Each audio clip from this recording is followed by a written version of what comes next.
Potatoes are easy to grow. For some of us who have grown them out in the garden, that's a great way. You can take your vegetable garden and you can do the same thing I'm going to do here in your vegetable garden. But for those of us who live on a deck or a patio or don't have garden space, this is a fun little project. Even the whole family can do it, or you can do it yourself. But potatoes, keep in mind what you get in the store. You know, you might think it's a root. It's not a root.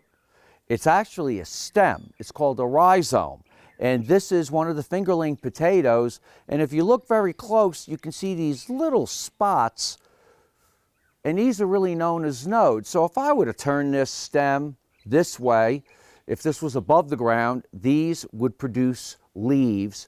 Therefore, this is a stem and a rhizome.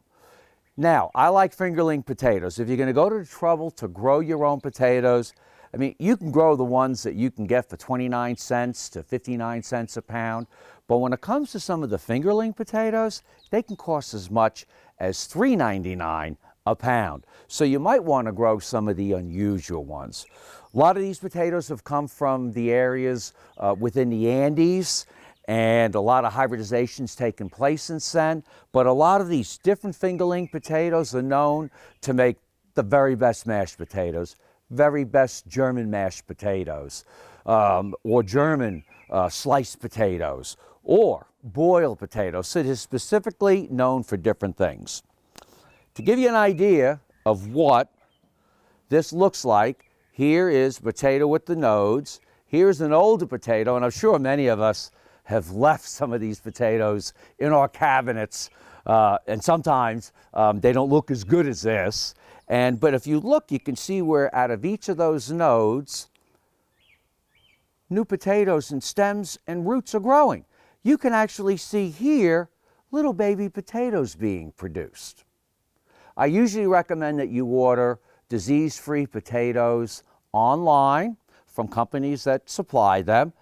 You can, or some people, keep their potatoes year after year and save a couple of them to cut up for their next planting. What you're going to want to do is cut them up like this, make sure each one has an eye, let them dry out for a day or two, and that's what we're going to use. I really like the purple potatoes too. They're great. Some when you cook them, they turn yellow. Some when you cook them, they stay purple. There's even orange potatoes and pink potatoes. What I'm going to do is take this bushel basket, and I like to use organic soil. So the soil that I like to use is a Spoma all organic garden soil, and I'm going to put about 6 inches in the bottom of this. So I've got red, white, blue, even pink.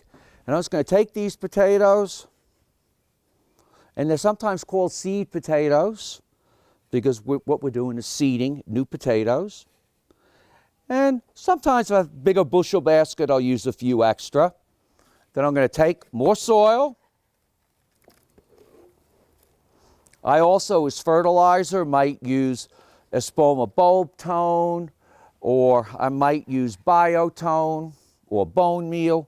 But I'm going to cover these potatoes with about 3 inches, and they're going to continue to grow right through the soil. So every week or so, as they grow, I'm going to add more soil so the soil comes right within the top of this container. By the time the potato has stopped growing and I'm filling in soil, the potatoes are probably going to get a foot to maybe 18 inches tall. Then the old foliage is going to die back and wither. And I'd say 3 months from now, and you can do this in March, maybe April would be better, May, June. I even do it in July. And once the foliage withers and dies back, I take my bushel basket, step back, and drop it on the ground. It splits open, and the potatoes are all ready to be harvested and ready to be stored, or your first meal with your own homegrown red, white, and blue potatoes. I'm Mark Viette. Join me next time in the garden. For more garden tips, go to inthegardenradio.com.